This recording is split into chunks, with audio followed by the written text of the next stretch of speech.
Welcome to Block Talk. Today we have the exquisite opportunity of talking with Dr. Aimie Apigian. Now, I just want to share my very dear friend Laura Frontiero introduced me to Aimie. I have to say, I'm actually kind of shocked I didn't know about you before that, but needless to say, so happy we're here right now. Before we dive in, I'm going to read Aimie's incredible bio. You have to listen to this because she's really coming from such a beautiful background. So Dr. Aimie Apigian is a double board certified physician in preventative and addiction medicine with advanced degrees in biochemistry, public health, and specialized training in functional medicine. She is the founder of the Body Mind Biology Institute and trains practitioners in the biology of trauma, a lens that addresses how the body holds fear, pain, and overwhelm that makes one sick and stuck. Dr. Aimie's unique approach has helped thousands of people and practitioners around the world to be in their best health and their best authentic selves. Her recent book, The Biology of Trauma, is groundbreaking, exploring the science of how the body experiences trauma, why it holds on, and what it needs for healing. The book is endorsed by Dr. Gabor Mate, a renowned expert in trauma and addiction who has written the foreword. Inspired by her experience as a foster and adoptive mother, Dr. Aimie's work blends her rigorous medical training with a deep understanding of the emotional and psychological impacts of trauma, offering a practical, integrative, holistic approach to healing focused on addressing the three levels needed for true healing: mind, body, and biology. Dr. Aimie, thank you so much for being here. I'm so very excited to dive in with you today. I am so excited to dive in with you. And, like you are doing the repair work of what we need to do for when trauma gets stored in the body. So I love the work that you do. Thank you for the work that you do, and really excited to be able to have this time to geek out together on the science of the body storing trauma. Love it. I can't wait. So let's start off with the first question. And I think this is just a really important thing to just kind of ground in what this conversation is going to be. So, first of all, what is the biology of trauma and how does it differ from psychological trauma? Yes, what a great question. So, for most of my life, I saw trauma as something that created memories, created intrusive thoughts, and was something that I should be able to get over with mindset. And boy, did I try, Deanna. I tried. I even put the whole mantras up. I did the rubber band thing for whenever I had a negative self-talk. Like, I did so much to change my thoughts, but it was still not addressing anything for how my body was bearing the burden. I didn't know about it until it really accumulated and then made me sick, but it had been building underneath the surface for so long. So when I did get sick, I realized that I needed to address the body, not just the mind.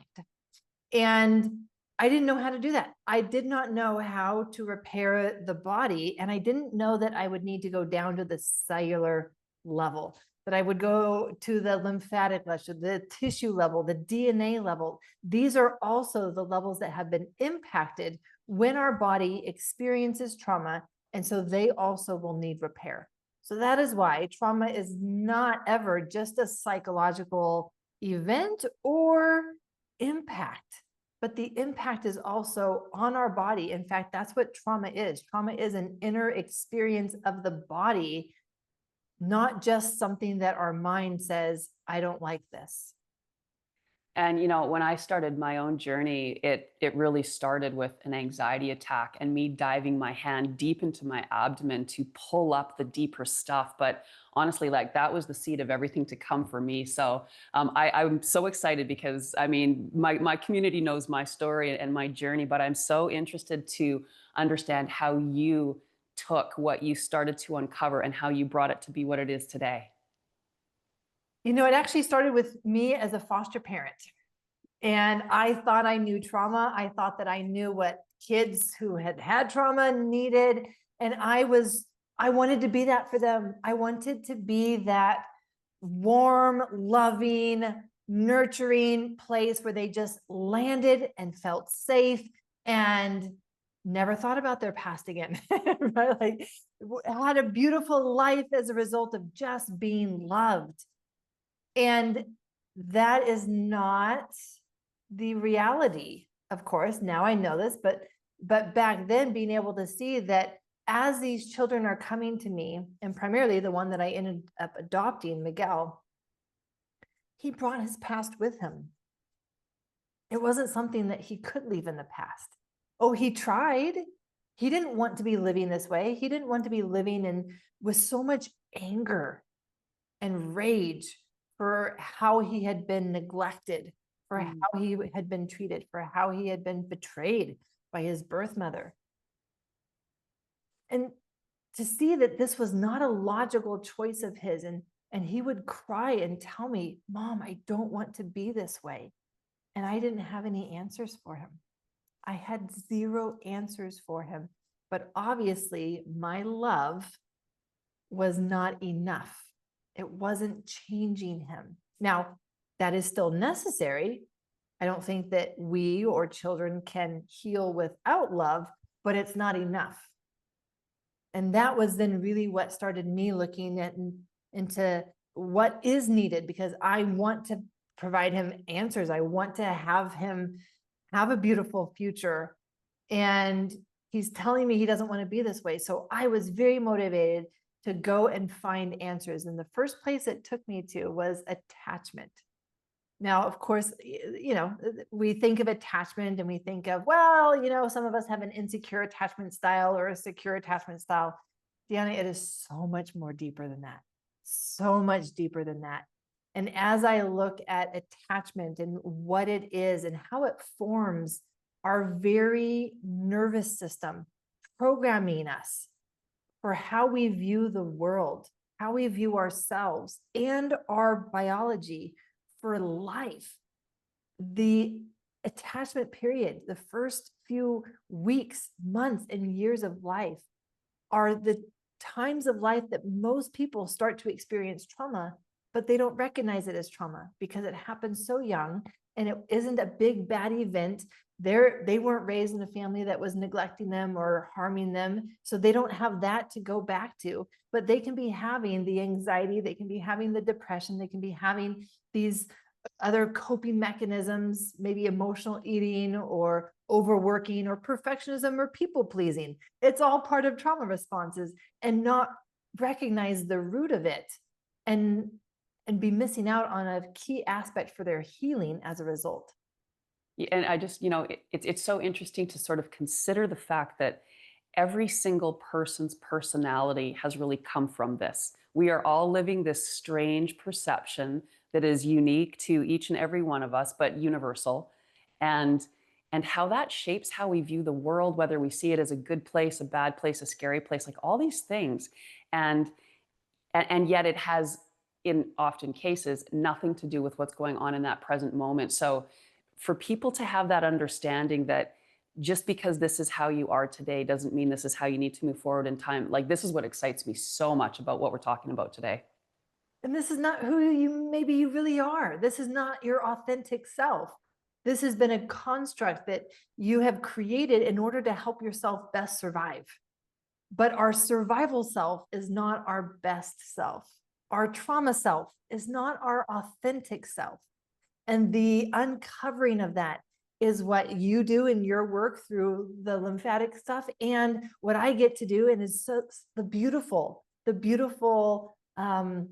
unraveling, right? That gets to happen where that authenticity does get to shine through, and people don't even realize how much they have not been themselves until they really start to imagine and experience something very different. And, like, maybe that's really the whole purpose of this life, right? Like, we're all coming into this world of duality and negativity and trauma, and to be able to get to the end of life and find that authentic self. Like, I actually think that's really what we're here to do, because that's raising our frequency, our vibration, that becomes magnetic to those around us, and then we can support healing for others. So how can someone tell if they have stored trauma, by the way?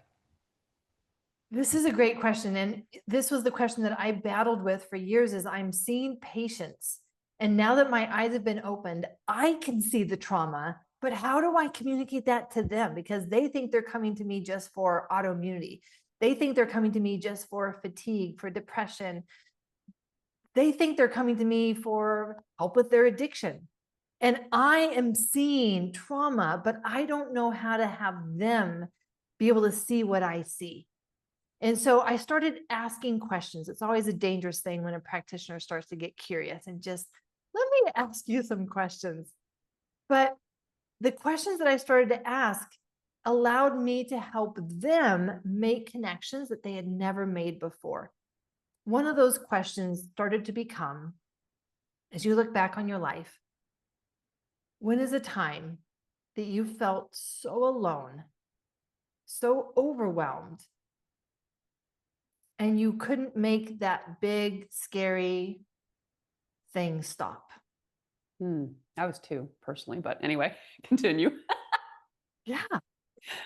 And for different people, it's different moments. And for most people, it's several moments in their life when they look back. And when you put it that way, when you just describe the inner experience that they would have had when their body went into a trauma response, they are more able to see it for what it is. They're able to say, when my mother died, my world fell apart. I actually didn't know how to live life without my mother. She and I were so close. Or maybe someone would describe a divorce. That had been the fulfillment for me of my life dream. Be married, have kids, own a home. And then the divorce. And it made my world fall apart. Maybe it was when they were 2 or 3. Maybe it was, right? Like, but it's the idea of me being able to stop the labels and stop talking about it as in I'm going to give you a list of events and you just tell me if you've had any of these events. Because that's where people be like, no. See, I haven't had trauma. And so I needed to put away the labels, the stigma, the talk of the events, and even the big T versus the little t, because that's still just describing something external to us. But the trauma response is something that happens inside of us, which is why, by the way, people can be having a trauma response every day. They don't know it because they're not seeing a big bad event happen, but that's not what trauma response is. The trauma response is a physiological state that happens when our body feels the need to step in, to shut down, to help us survive something. I have a curious question for you. So, between the big and the little T's, like for me personally, I almost feel like those, I shouldn't say that out loud because I don't know if I'm being accurate in what I'm saying, but for me, I feel like the little T's, because they're so insidious and they're constant and they add up. One-offs, nothing, but you add it in multiple times a day, every day for years.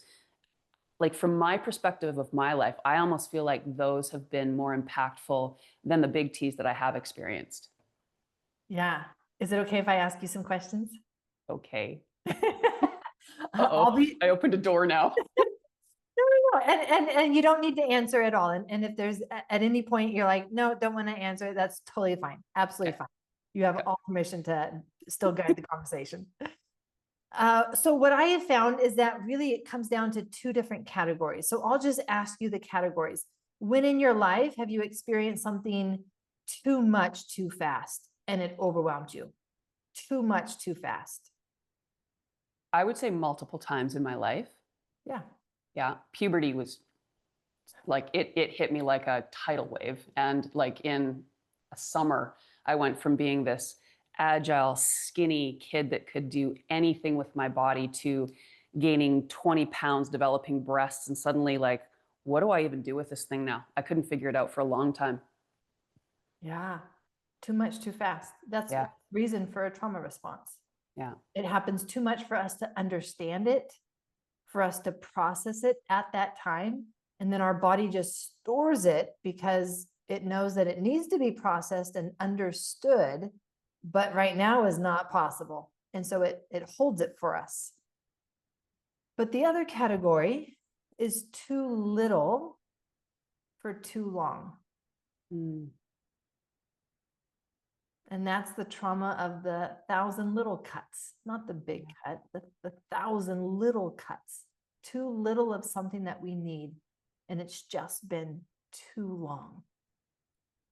Thinking back on your life, recognize those times. No, I can think of many. Many. Yeah. And so now that we reach adulthood, this is why many adults are going into or having a trauma response every day of their life, because they're still carrying too little for too long. That's their baseline foundation. So they're going into new stressful experiences already with a deficit. They're already feeling depleted. Their tank is already empty. They're already running on fumes. And so the next thing that happens, because life does continue to happen, life doesn't stop just because we're not ready for it. The next wave comes, and rather than being able to ride the wave because we were ready and resourced and alive, we get toppled over. We get overwhelmed by the wave. We drown in the wave. And so now as adults, everyone that I'm seeing, it's a combination of too little for too long operating in the background. So that is one way that people can know that they have stored trauma. It feels like life is hard. Every day feels hard. Life feels hard. I'm doing it. And in the trauma world, we call that a chronic functional freeze. So we are functioning, but there's this underlying trauma that we're having to bear, and it takes energy to carry that burden. And so it feels hard. It feels hard, and I have to push myself. So that would be another way that people can know that their body is storing trauma. It feels that they have to push their body to get things done rather than naturally feeling resourced, naturally feeling alive, and having that energy available to them. I think one of the biggest things that when I was younger and I was before this journey for me of healing began, I remember this moment. I was there for my sister's first birth, and I was blessed to be in the room with her. And what should have been this beautiful experience, because it was an easy, healthy birth, the whole thing, I felt like this observer of my life, looking at the situation from the corner, not being present, not being part of it, watching it, but not like embracing it and feeling it. And I was so very aware in that moment of how I am so disconnected from my heart. And that made me so sad that I couldn't embrace the reality of this gift I was seeing. You know, this is the reality of when our body is holding something that's been too painful for us to look at. And I don't know enough of your history to know exactly what that was. I'm sure you know by now. But this idea of there's something in this situation that is resonating with something that I've been through before. And maybe it's a resonance because I feel someone else's pain, or the resonance can be, this is what I would have wanted for me, for myself, for my life, and I didn't get that. A lot of people can have that sense when they look at other children who are in healthy families, and maybe they grew up with an alcoholic parent or other chaos and dynamics, and no child wants that. Every child is born with this innate belief that they are wanted, that they are loved. And so when that doesn't happen, it's a real shock to them. And it stores not just the trauma, but then it stores grief. And so those are the times when it shows up, is I feel disconnected from this because it's resonating with something so deep in me that I have not yet been able to look at. It's been so painful just to see. But as people start recognizing this, just like what your experience was, they can expect grief to surface. In fact, that is the first thing that happens, is we start creating safety for those places in our body that have not yet felt safe to be seen. We start creating safety. People expect to feel good, to feel better, to feel more energy. And then when I tell them, actually, what you should expect next is some grief to come up. And they don't want to hear it because, well, why am I doing all this work if I'm only going to feel sad, if I'm going to feel grief? Knowing that, though, of course that's natural. Of course that is where our body goes, is when it's been carrying pain, fear, overwhelm for so long. The first step when we start to let that go is not the happiness and the joy. It's the sadness and the relief of how long I've carried this and how much it has cost me to carry this. Oh, yeah. I almost feel like I can't breathe right now just thinking about the whole thing. So once you have asked questions and you've come to some roots of understanding in your clients, what are some of the steps that you take to provide that journey for them? I mean, this is so aligned with your work and the principles that you teach. So I feel like you can answer this question just as well as I could. Most people want to jump into processing therapy. It's like, now that I know that, I had a messed up childhood, okay, let me dive in and let me fix this and move on, get past it, because that's really what we want. And so we end up jumping all in, and guess what we create? An experience of too much, too fast. And so here we are trying to heal our trauma, but in the process, we're actually only reinforcing our trauma. We're reinforcing the overwhelm response of doing too much, too fast, of being exposed, becoming vulnerable too much, too fast, right? As soon as I asked you if I could ask you questions, I saw that like, there's that element of, well, maybe a little would be safe, but how deep, how far are we going? But that's what we do with our own bodies. We have become so good at living in our brain that we let our brain decide how much therapy we should be able to do. And then we're like, okay, body, this is what we're going to do. We're going to look at all this childhood pain. We're going to process these stories and move on. And our body, just like you with the, difficult breathing a moment ago, it's a physical response that your body has to seeing, allowing ourselves to see that we have been hurt so deeply. And it takes time, and we actually shouldn't go that deep before we have a foundation to be able to pull ourselves back to safety. I call it our anchor system. I don't know if you rock climb, but rock climbers, in order to stay safe while they climb a face of a rock, they put in these anchors so that as they're climbing, if they reach a place where for whatever reason, just like in our life, for whatever reason, they slip and fall, just like we can slip and fall, they don't fall to their death. They've got their anchor system. It catches them and it allows them to start back, recover themselves, have a few minutes to pull themselves together again, get back to a place where they can feel safe, they can feel ready, they can feel present. And now they're ready because now they can do it a different way.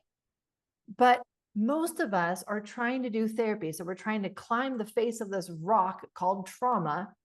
We don't have our anchors in place, and we slip and we fall all the way down, and it's a hard fall.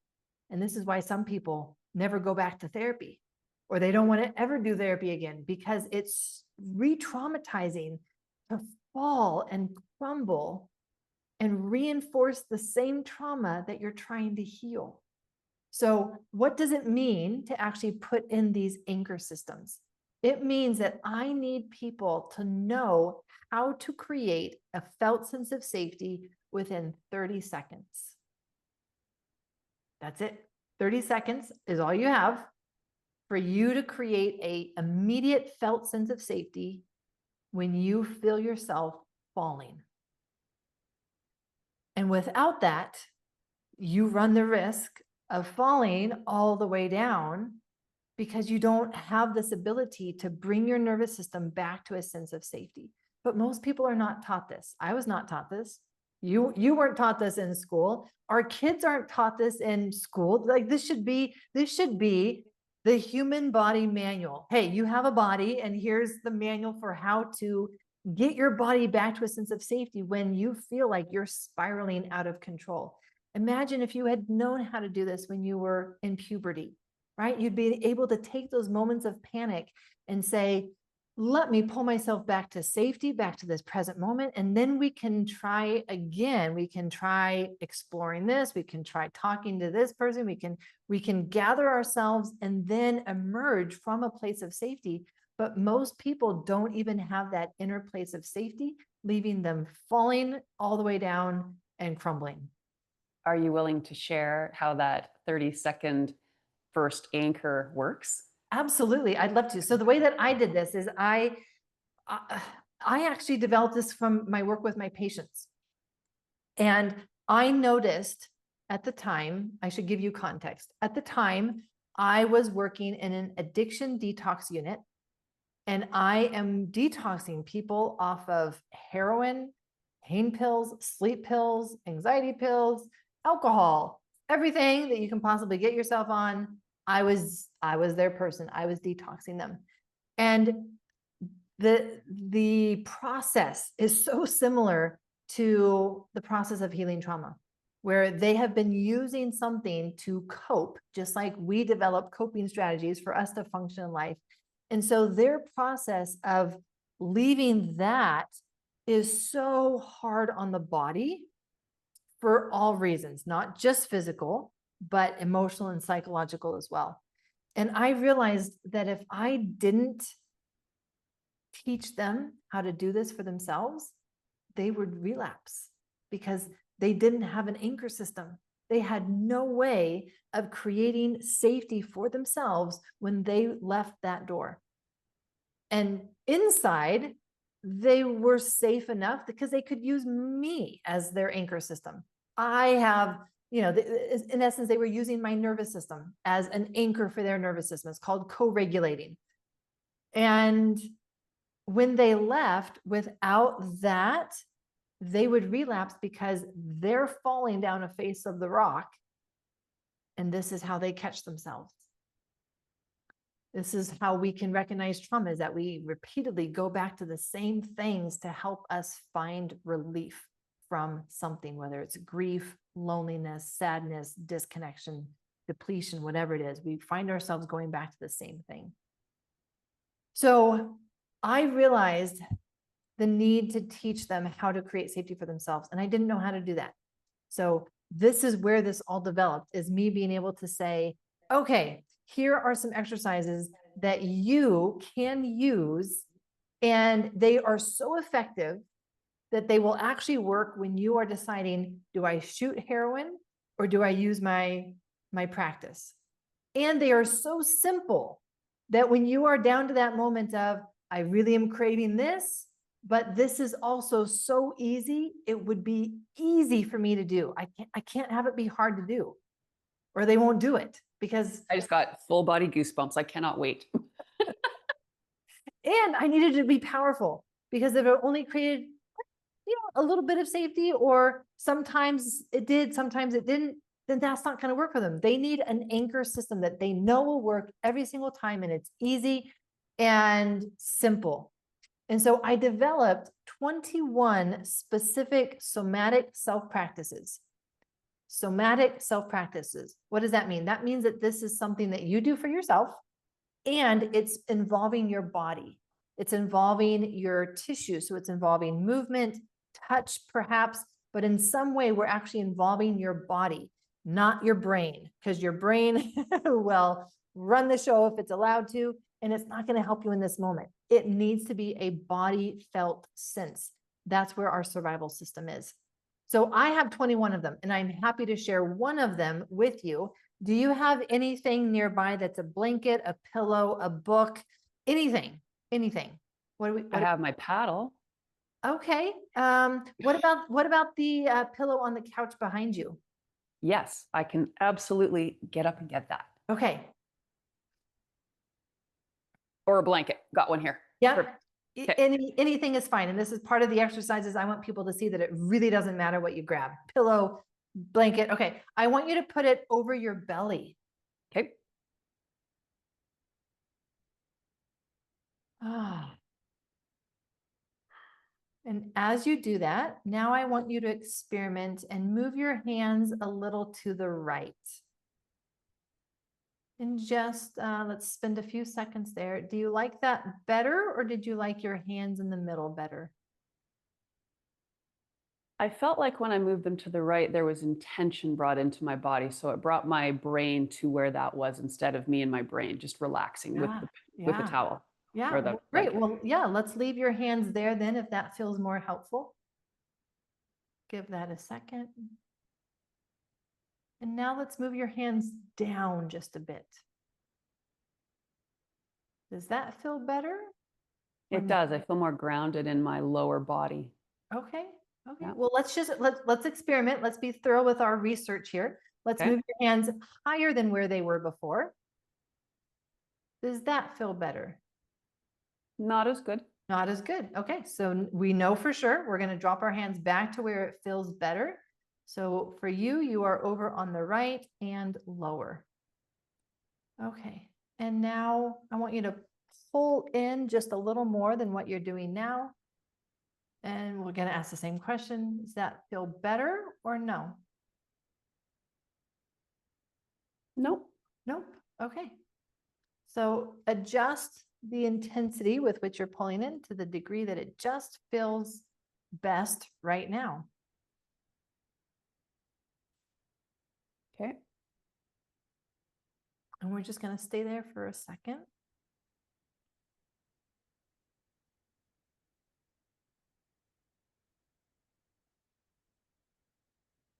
And what do you notice happening in your shoulders?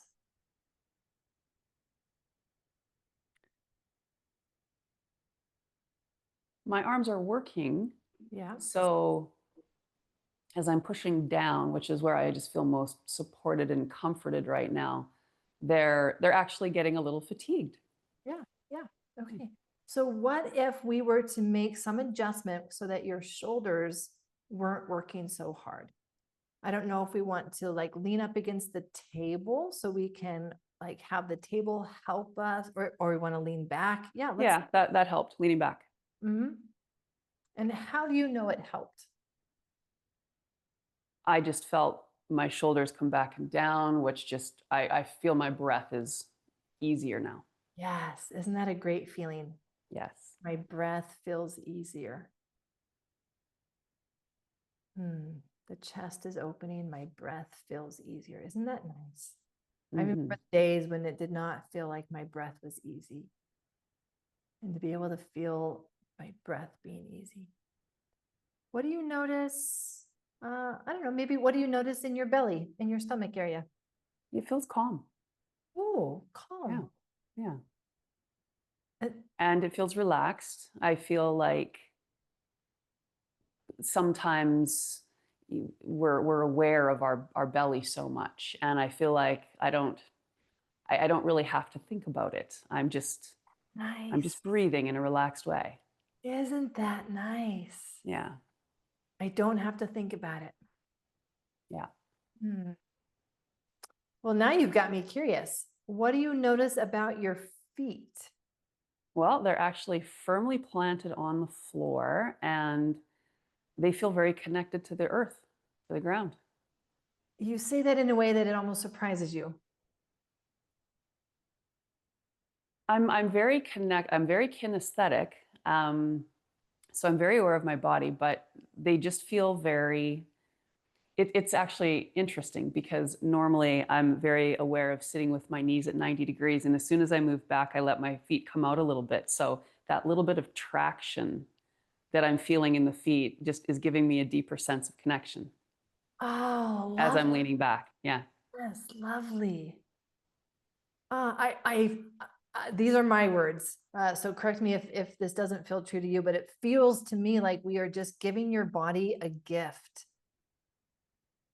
And Yes. this is Yes. actually what I invite my people to say, like when they do one of these somatic self practices, is when they get to this place, I invite them to say something like, I give myself this gift of safety. I give myself this gift of safety. I feel very also it's the present of the presence. Yes. Yeah. Isn't that great? And Mhm. the contrast between this and being in the delivery room with your sister. Yeah. Night and day. Night and day.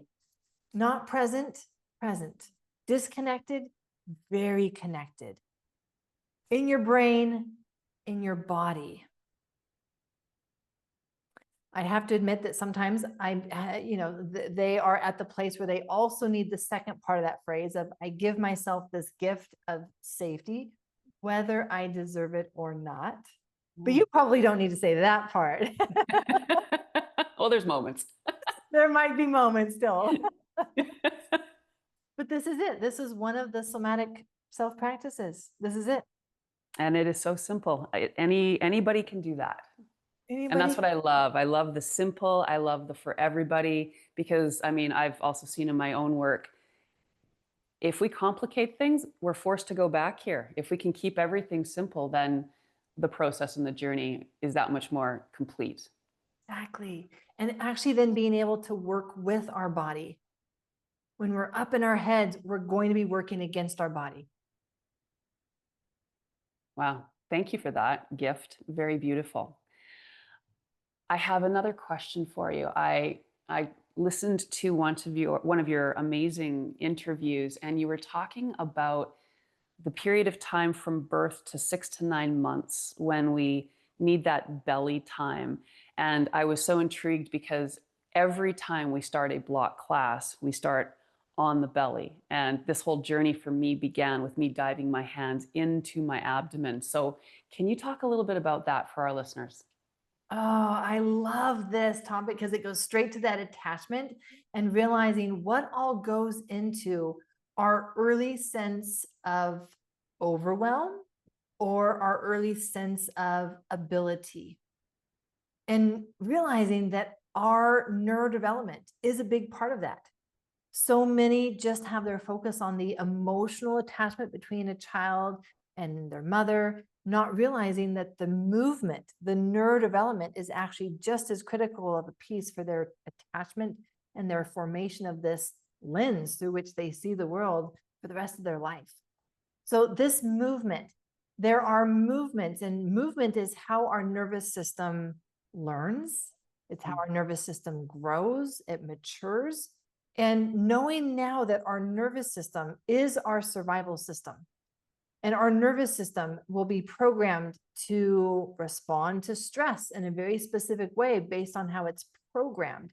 And this is how it's programmed. It's programmed through these early movements, things that people will not have any conscious memory of because this is all pre-verbal.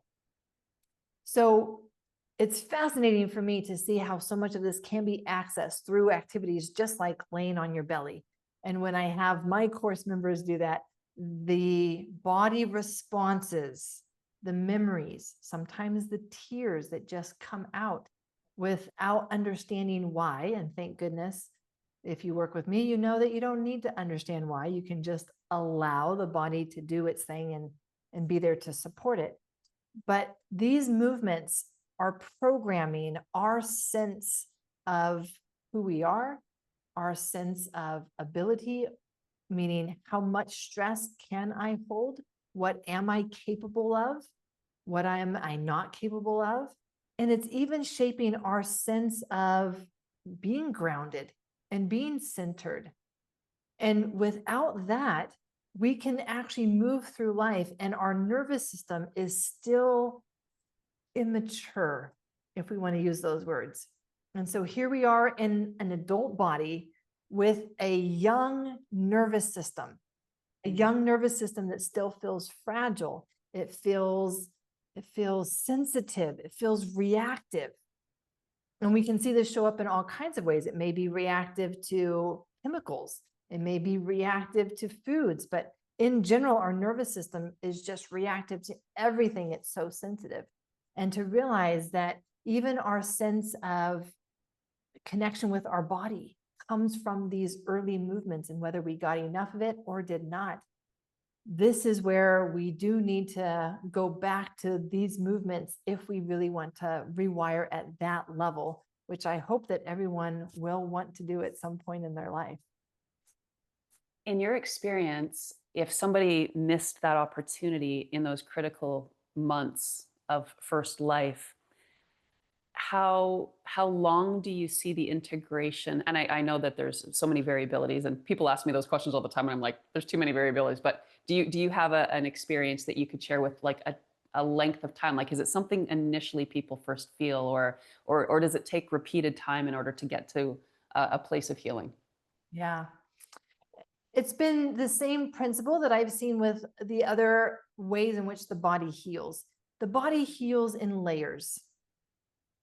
And it's been my experience that as we walk the body through the sequence of what it needs, first and foremost, putting in that anchor system, putting in that foundation so that we can do the deeper and harder work and still stay safe, then the body feels safe to be able to show us more because it knows that we're now able and ready for it.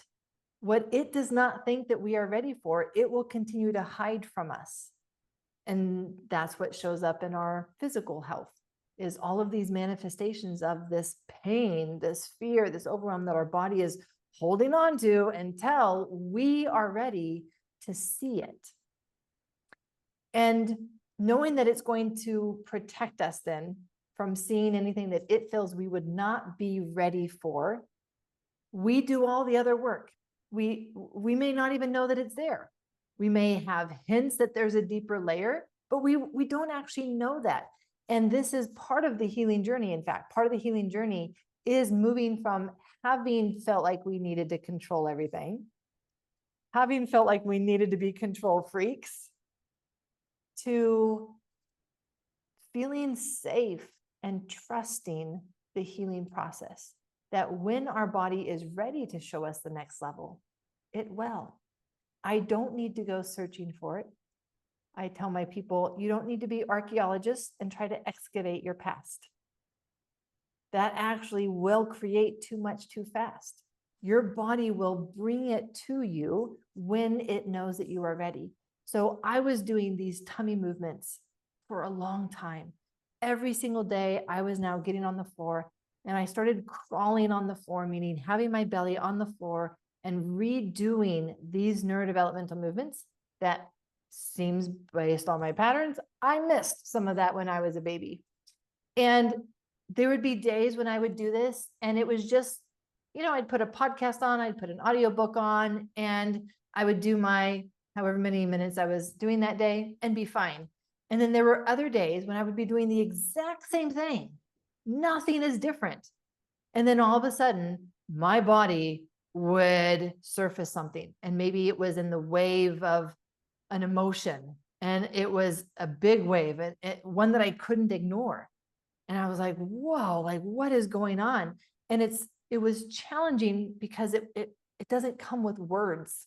It doesn't come with a little message that says, this is from age 4 months and 3 days when you had this experience, right? Like it just comes in the form of an emotion, which is why you need to have these skills and a foundation before you try to do this by yourself, because otherwise you get hit by this wave and you don't know what to do with it. You don't know how to be with it.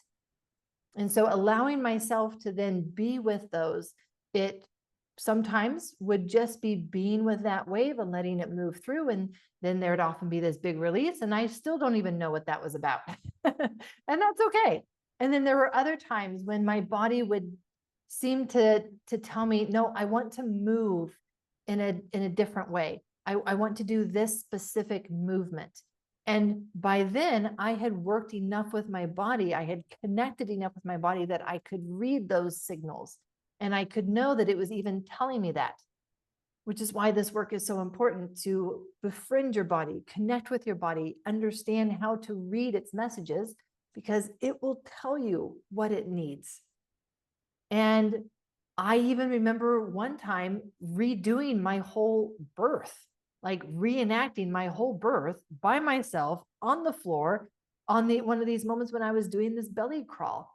And the sense of freedom and relief and healing that I had after working through this with my body, it's one of the most incredible moments of my life.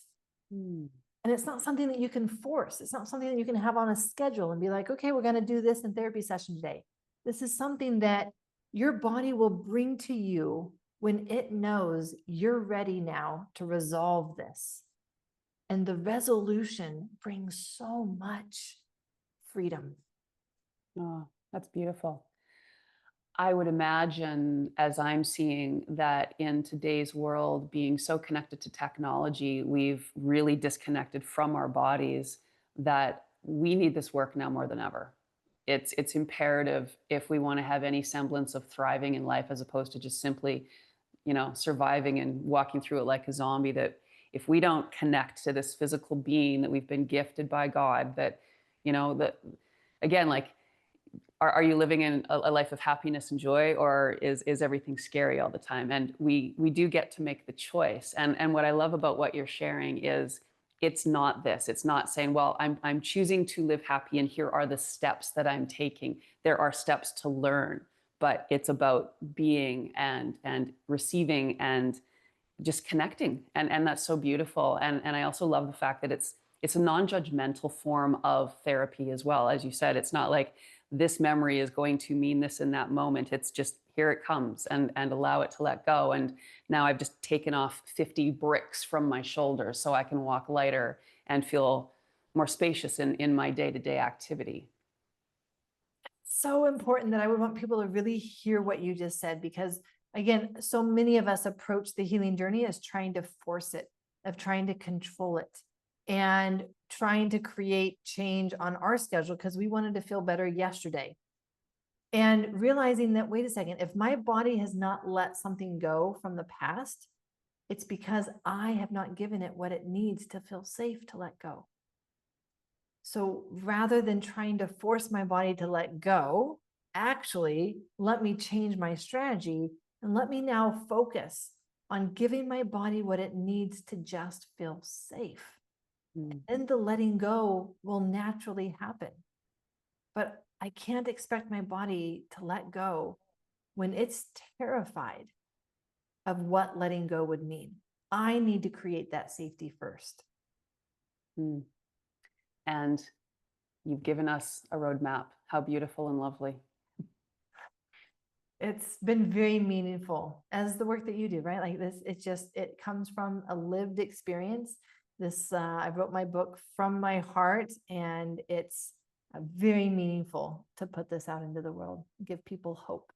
So let's talk a little bit about your book before we say goodbye to our listeners. I know, it's still a pinch me moment that I actually wrote a book, and it is available, and people will be buying it and purchasing it and reading it. It's a pinch me moment. Well, and congratulations. That is huge. And I am, as much as, again, it's not that we need to learn it here to understand it, though, intellectually, I think allows us that safety to move into the body, because you have the knowledge base to be able to turn it to wisdom. So, is there anything else you'd like to share about your book? I mean, that's a beautiful way to say it. It's really tapping into the body wisdom. I want people to know, how does your body experience trauma? What's the inner experience? Not the list of events that qualify. I want you to know the inner experience so that you can live life very differently. I want people to be able to live, to be alive, to live well. And trauma is what will prevent them from doing that. And knowing how to work with their body then becomes a very critical skill for being able to create the life that is well lived. Dr. Aimie, I just want to share how grateful and appreciative I am to have now crossed paths with you, to learn from you. I can't wait to dive into your book and really pull in all of your incredible wisdom. You've used life, you've used pain to bring forward a healing response for the masses. And the gift that you're giving all of us is beautiful and so immense. So thank you so much for your time and sharing with our community. And to all of our listeners, also thank you for taking the time. Have a wonderful day.